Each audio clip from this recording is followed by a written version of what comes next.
Assalomu alaykum, to'g'ridagi barliq kitob anglag'uvchi do'stlar. Biz Umid Shimshak yozgan Uchar Universiteti degan kitobni o'qishni davomlashtiryapmiz. Oldingi qismning eng oxirida biz polshaliklarning yana Polsha askarlari bilan urushga duchor bo'lganligidek azobli qismatlarni o'qib o'tgan edik. Endi davomini o'qiymiz. Varshava knazligimi 1815-yili yana bir qitim 3 sherik tarafidan bo'lishildi va eng cho'ng qismi Rossiyaga ketdi. Lekin bu asnoda Rossiya frontida yuz bergan o'zgarishlar bir qism umidlarning bu yerga bog'lanishiga sabab bo'lgan edi. 1796-yili Katerina o'lib ketgandan keyin o'rniga o'tirgan o'g'li 1-Paul o'ldirilib, uning o'rniga o'g'li 5-Aleksandr o'ltirganda, Polshalik yaqin do'sti shahzoda Adam Sharturskini tashqi ishlar ministrligiga tayinlagan edi.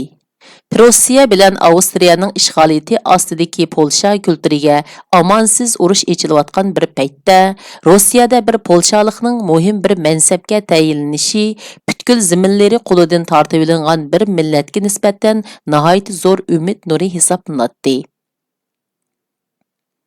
Bir qism polshaliklar butkul Polsha zaminlarini birlashtirib, Char Rossiyaga qarshilik bir avtonom qurilmaga erishadigan bir xil formalarni ilgari surishga boshladi. Lekin Rossiya podshohi dal Rossiyaga urush e'lon qilishi kutilayotgan bir paytda Rossiya podshohi bilan o'zaro sadoqat qasmi ichishdi. Bunun bilan qolmay, Rossiyaga qarshi qo'zg'olon ko'tarishga tayyorlik qiladigan polshaliklarning ismlarini podshohga topshirib berdi. Bunun bilan Çar Aleksandr davri Polshaliklarga nisbatan mustamlika bismi bek kuchli his qilinmagan bir davr bo'ldi. Varshava universitetining qurilishi 1817-yili bu davrga to'g'ri keladi. 1825-yili 1-Nikolasning hukmdor bo'lishi bilan Ruslarning bismi kuchayib ketdi. Her tarafi düşmanlar tarafidan qorishib olingan bir davlatning insonlariga ba'zida düşmanlarning bir qismi bir qadar suyumlikda ko'rinib, boshqalariga qarshi yordam olg'ili bo'ladigan bir tayanch nuqtasidek tuyulib qoladi. Lekin polshaliklar düşman bir tarafda turib tursin, do'stlarining yomon kunlarida o'zlariga foydasi bo'lmaydiganligini qayta shundoq bir-biridan achchiq kechirimlar orqali tunib yetdi. Polsha mayli do'st bo'lsin, mayli dushman bo'lsin, bo'lishib yeydigan bir to'rtdan iborat edi. Shu chaqning sharoitiga asosan hamma bu to'rtdan o'zi xolab bir parcha ilib, yo o'zining og'ziga solatdi, yoki boshqalarga taqdim qiladi. Bu kunlarmi bizning qismatimizga bek o'xshaydi-ki, yana bir qitim o'qib chiqay. Her tarafi düşmanlar tarafidan qorishib olingan bir davlatning insonlariga ba'zida düşmanlarning bir qismi bir qadar suyumlikda ko'rinib, boshqalarga qarshi yordam olg'ili bo'ladigan tayanch nuqtasidek tuyulib qoladi. Lekin polshaliklar düşman bir tarafda turib tursin, do'stlarining yomon kunlarida o'zlariga foydasi bo'lmaydiganligini qayta shundoq bir-biridan achchiq kechirimlar orqali tunib yetdi. Polsha mayli do'st bo'lsin, mayli dushman bo'lsin, bo'lishib yeydigan bir to'rtdan iborat edi. Shu chaqning sharoitiga asosan hamma bu to'rtdan o'zi xolab bir parcha ilib, yo o'zining og'ziga solatdi, yoki boshqalarga taqdim qiladi.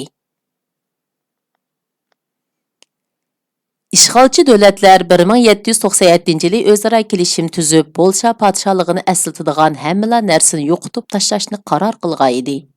Polshaliklar kuchlik umidlarni kutgan Napoleon bo'lsa, Rus choriga xatarlik Polsha kuchlarining reallikqa aylanishiga qat'iy fursat bermaydiganligi to'g'risida qayta kapolat bergan bo'lsa-mu, lekin Char buning bilan kifoyalanmay, Polsha so'zining hech bir rasmiy hujjatda ishlatilmasligini talab qilmoqda edi. Avstriya bilan Rossiyaning ishg'oli ostidagi zaminlar bo'lsa, Polsha kulturini davomlashtirish urinishlariga qat'iy yo'l qo'ymayotdi. Polshaliklarning yigona betalayligi tashqi do'st dushmanlardan iborat emas edi. Ularni haqiqiy ma'noda xo'rtayotgan narsa har qancha qilibmi ichki birlikni kapolatga ega qilolmaslik bo'ldi. Shu vajidan qo'zg'olon ko'tarish urinishlarining hammasi mag'lubiyat bilan oxirlashdi. va ularning har biri bir oldinqisiga qaraganda texmi qonliq shaklda bostirildi.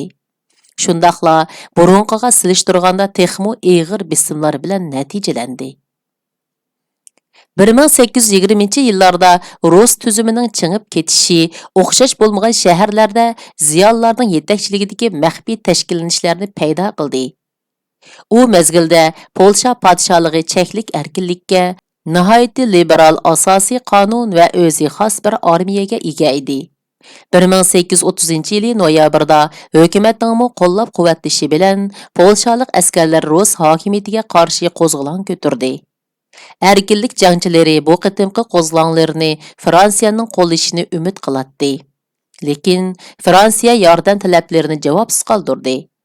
Qulluqning bekor qilinmasligi dehqonlarning qarshilik ko'rsatkichlarni qo'llashiga to'salg'i bo'ldi. Uzun muddat davomlashgan noyabr qo'zg'oloni 1831-yili qonliq ravishda bostirildi. Orqadan keng ko'lamli tutqun qilish va surgun qilish siyosatlari yurgizildi. O'ttira qatlam qo'lidagi zaminning ko'p qismidan ayrilib qoldi. Uningga agishib, ilmiy va diniy faoliyatlar nihoyatda kuchli besimga uchirdi. Asosiy qonun amaldan qoldirildi va armiya tarqitib etildi. 1846-yili Avstriyaliga qarshi ko'tarilgan qo'zg'olonmu asosan degudek yuqoriga o'xshash sabablar tufayli unumsiz oxirlashdi. Harakatga boshlamchilik qilgan ziyonlarga nisbatan eng muhim ish kishilik erkinlik va ayrim milliy kimlik yaratishdan iborat edi. Biroq bu g'oyalarmu dehqonlarni degudek qiziqtirib ketmaydi. Ular bu harakatni zamin xo'jadorlaridan qutulishning vositasi deb qaraydi. Natijada dehqonlar bu harakatning rahbarlarini avstraliyaliklardanmi eg'ir mustabid deb qarashga boshladi va ularga qarshi qo'zg'aldi. Avstriya harakatni nihoyatda vahshiyona shaklda bostirdi. 1863-yili Ruslarga qarshi qo'zg'algan mashhur yanvar qo'zg'oloni boshqa qo'zg'olonlardan farqli natijaga erisholmadi. Çar 2. Aleksandrning qulluqning amaldan qoldirilishi qatorliqlarni o'z ichiga olgan bir qator islohot planlarini ijro qilishga boshlashi yer zamin sohibi isilzodlar bilan Marksning ta'siri ostidagi yosh oshqun ziyonlarning orasida so'g'uqchilikning paydo bo'lishiga sabab bo'ldi. Shu sababdan ular harakat ichida birlik paydo qila olmadi. Sirtdanmi kutilgan yordam qo'lga kelmadi. 15 ay davomlashgan qo'zg'olon 1864-yili avgustda bostirilgandan keyin oldingi qatordagi fikr va san'at arboblarini o'z ichiga olgan 10 minglarcha kishi Sibiriyaga surgun qilindi. Bularning orasidagi nurg'un odam vatanlarini qayta ko'rolmaydi. Harakatning beshidagi kishilar bo'lsa 1864-yili 5-avgustda polshaliklarni qo'rqitish maqsadida Varshavadagi Aleksandr cherkovining tomlariga esildi. Orqadan Polsha podshohligi amaldan qoldirildi va zaminlari Rossiyaga qo'shib etildi. Shu yili Rossiya polshalik qullarni qo'yib berish orqali harakatga o'tish ehtimoli bo'lgan inqilobchilarning qo'lidan nihoyatda muhim bir ko'rizni tortib olgan bo'ldi. Bu qo'zg'olonning bostirilishidan keyin Varshava universiteti taqib etildi. Ma'arif boshdan oxiri butunlay ruschalashtirildi. Polsha tili maktablarni o'z ichiga olgan nurg'un joylarda man'iy qilindi. Do'kon viviskalarining xatlarini Kiril ilifbasi bo'yicha yezish majburiy yo'lga qo'yildi. Katolik cherkoviga qarshi kurash kuchli shaklda davomlashtirildi. Cherkovlar taqaldi. Rohiblarning mol-mulklari musodara qilindi. Vatikan bilan aloqa o'rnatish cheklandi. Diniy jamiyatlar taqib etildi. Buningdan keyin yarim asr bo'yicha Rus charining odamlari Polshada ma'arif, davlat boshqarish, kultur hayotidan tortib diniy faoliyatlargacha bo'lgan barliq sohalardagi polshaliklar tuyg'usini aslashga ilib boradigan har qanday narsani yiltizdan qumurib tashlash bilan mashg'ul bo'ladi. Rossiyamu kechikmasdan Rossiyaning yo'lini tutdi. 1872-yildan tortib Rossiya ishg'oli ostida turayotgan Polsha zaminlaridagi barliq maktablar germanchilashtirildi. Maktablarda nemischa majburiy til bo'ldi. Polshacha so'zlashish bo'lsa jinoyatga aylandi. Bo'libmi, oliy maktablarda o'qimoqchi bo'lganlarning cho'qim nemischa o'rganishi va Germaniyadagi bir universitetda o'qishi shart edi. Bismarckning kültür kamp, kültür qurishi planining ro'yiga asosan Polsha kimligini aks ettiradigan barliq qonun va organlar germanlashtirildi. Cherkovlar va xususiy mol-mulklar musodara qilindi. Xalqqa eg'ir bojlar qo'yildi. Polshaliklarning yer zaminlarini setib olmoqchi bo'lgan germanlarga yordam qilish maqsadida bir mustamlika qilish komiteti qurildi. Polshaliklar urushlarda yo'qitilgan inson kuchi sifatida askarlik elindi. Xuddi hozir bizning vatanimizga Xitoylarni o'rlashtirish uchun har xil siyosatlarni qilib, mustamlika komitetlarini qurib, butun Xitoy fuqarolari moslashgandek, askarlik odam olgandek, shu ishlarmi Polshada o'xshash yuz beribdi ekan. Her türlük aloqa munosabatlarda har qanday millatchilik va vatanparvarlikni ifodalaydigan ishlarga qarshi nihoyat og'ir cheklamalar yo'lga qo'yilishga boshladi. Soqchilarning yo'l yo'riqlari va istixborot dokladlari kundalik turmushning eng inchika tafsilotlarigacha ichkirilab kirdi. Germanlar Polshaliklarning tarixdan butunlay supurib tashlab, yangi bir millat yasab chiqishni planlamoqda edi. Naqadar o'xshash bizning hozirgi hayotimizga.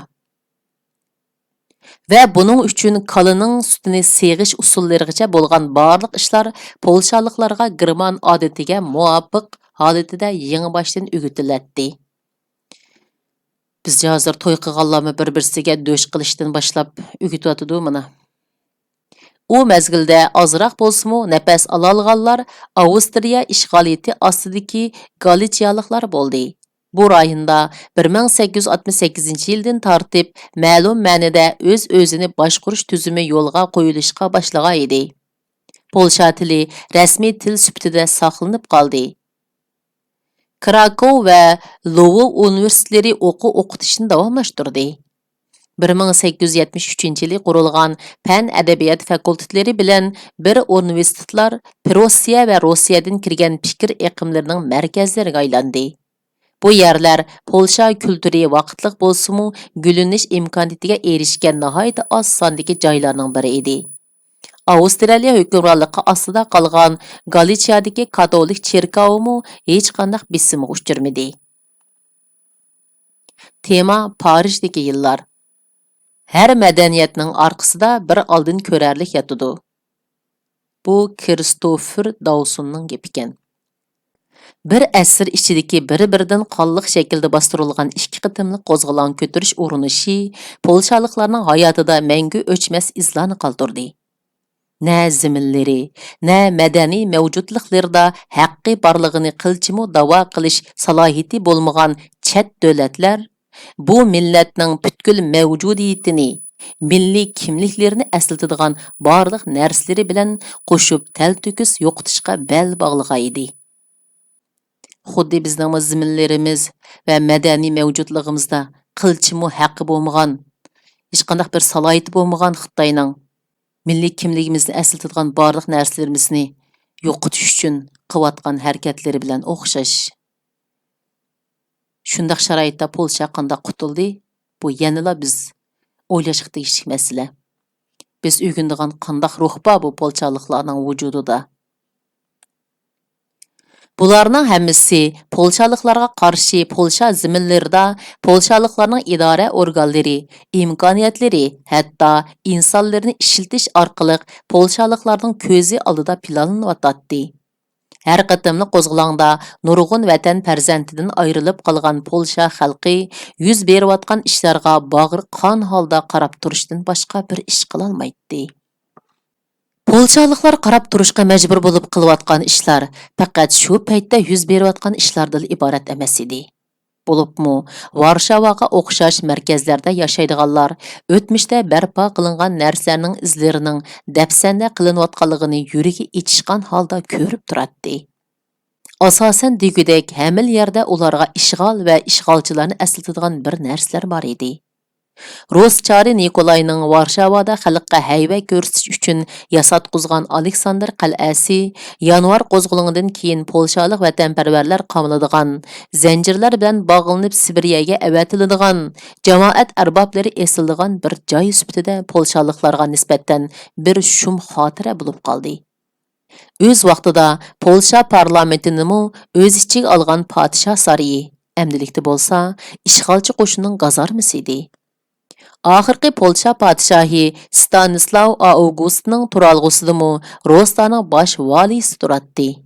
Qo'lida Moskva tiklashni orzu qilgan kirsit belgisini tutib turgan podshoh Zigmundga simovli qiladigan haykal bor maydon, Rus askarlari Polsha xalq namoyishchilarini o'qqa tutadigan maydon sifatida aslimalardan o'rin olgan edi. Bularning hammasi yangi bir qo'zg'olonning yo'lini shu kunga nisbatan taqib etgan bo'lsa-mu, polshaliklarning milliy engini va ishg'olchilarga qarshi ichki dunyosidagi his tuyg'ularini o'zgartirolmadi. Aksicha, bu tuyg'ularning texmo cho'nqurlashishi va o'tkirlashishiga sabab bo'ldi. Ko'chalar Kiril ilibbasi bilan yozilgan plakat bilan to'lgan edi. Biroq, birmu kitobchi ruslarga oid birmu kitobni sotmaydi. Hech bir naqshi muzika plastinkasi do'konidan ruslarning birmu naqshi plastinkasi topilmaydi. Xalqning ko'pinchisi qora rangga burkangan edi. Yer joy va narsa keraklarda ishg'olning izi qandoq namoyon bo'lib turgan bo'lsa, kishilarning yurish, turish va harakatlaridimi jimjit, biroq oshkora bir norozilik ifodalanib turadi. Xalq faqat sirtqi ko'rinishlari orqali emas, butkul an'ana va turmush shakllari orqali kurash qilish ruhiga ega edi. Odatda odamlarning farzandlari qo'ygan ismlarining bu kurash bilan va polshaliklar boshdan kechirgan azoblar bilan biror munosabati bor edi. Qo'zg'olon va uningdan keyingi ujuqtirish harakatlarida erlar nopisining ozib ketishi bo'lsa, ayollarni texmo aktiv, texmo ongliq holatga keltirgan edi. Qo'zg'olonlarda ma'lum bir a'zosi jinidan ayrilmagan oila yo'q deyarlik edi. O'lgan yoki surgun qilinganlarning o'rniga oilaning turmushini qamdash va ishlarini qilish ko'pincha hollarda ayollarga qoladi. Bu orqali ayollar faqat xizmat hayotida pishib yetilish bilan qolmay, millatparvarlik va vatanparvarlik ruhi orqali ishg'olchilarga bo'lgan nafrat va intiqom tuyg'ularini kuchlantirmoqda edi. Daniyalik sayyoh Georg Brandes 19-asrning oxirlarida bo'lsa, Polsha ziyoratlarida polshalik ayollarning erkinlik bo'lgan ishtiyoqi va jasoratining erlankidimi kuchli ekanligini aytadi va buning misoli sifatida o'zi guvoh bo'lgan bir voqeani bayon qiladi. Bir qitim mehmondorchilik borgan uyda inglizlarning qo'lida tarbiyalangan bir polshalik vatanparvarlikning kuchini yo'qotib qo'yayotganligini aytadi. Bu so'zga erlarmi qarshi chiqdi. Biroq ayollarning noroziligi nihoyat qattiq bo'ladi. Etilib chiqib ketgudek bo'lib ketgan ko'zlari, qizdirib ketgan mang'izlari, g'azabdan titrab chiqayotgan ovozlari bilan birlikda heliq odamga etiladi. Bu jarayonda yosh bir ayol mundoq deydi: "Sizni paytunimga silib uyingizga olib qo'yishga va'da qilgan edim. Endi piyoda keting." 19-asr polshaliklarning erkinlik va mustaqillik kurashlarining burilish nuqtalariga sahna bo'ldi. Ular bu kurashning unumini obdalla ko'rdi. U davrda Polsha ziyolilari romantik idealizm bilan siyosiy reallik orasida daldangishib yurmoqda edi. Bu daldangshish asnosida Polsha san'atining, bo'libmi adabiyotining eng dongliq, eng yorqin asarlari vujudga chiqdi. 1831-yili Ruslar noyabr qarshilik harakatini bostirgandan keyin 6000 jangchi Fransiyaga qochib ketgan edi. Keyingi chog'lardagi bisimlarmi orqa-orqadan ko'chish to'lqinlarini paydo qildi. Ko'chganlarning ko'pinchisi Yevropa davlatlarining har qaysi joylariga tarqaldi. Bir qismi Amerikaga berib o'rinlashdi. Polshalik surgunlar qaysilar davlatga bormasin, tashkillanib chet davlatlarning diqqat nazarini Polsha davosiga qartishga tirishdi. Biroq birmi davlat polshaliklarning ko'nglini deb bir qalaymaqonchilikning o'ttirsiga kirib qilishni xohlamaydi. Bu jarayonda polshaliklarning ko'p sonligi Fransiyaga yig'ilib qolgan edi. Lekin Fransiyami ularni bag'riga besish istiki bordek harakat qilmaydi.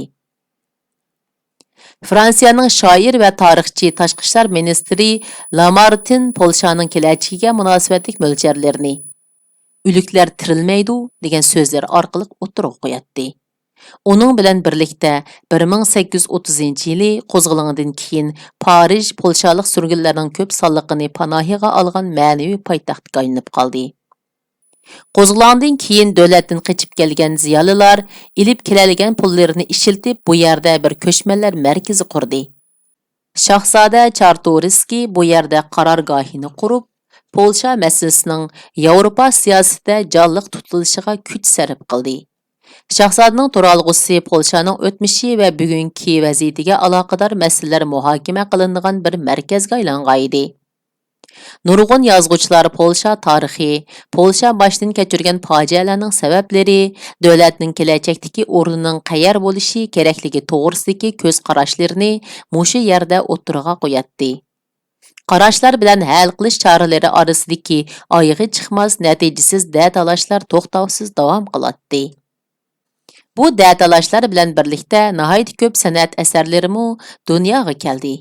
Polshaning beshiga kelgan voqealar dunyo miqyosida nom shuhratga noil bo'lgan polshalik san'atchilarning qo'li orqali adabiyotga, she'rga, muzikaga, rasmga aylandi. Bir butun millatda mavjud bo'lgan tuyg'u zichligi surgundagi polshaliklar orasida nihoyat yorqin san'at asarlariga aylandi. Bu asarlarning ba'zilari dunyo san'at tarixiga kirgudek darajada haqiqiy shohona asarlar edi. Shundoq qilib, bugungi o'qishimiz mush yergacha bo'ldi. Davomini kelasi hafta o'qiymiz. Xayr, xush, Allohga omonat.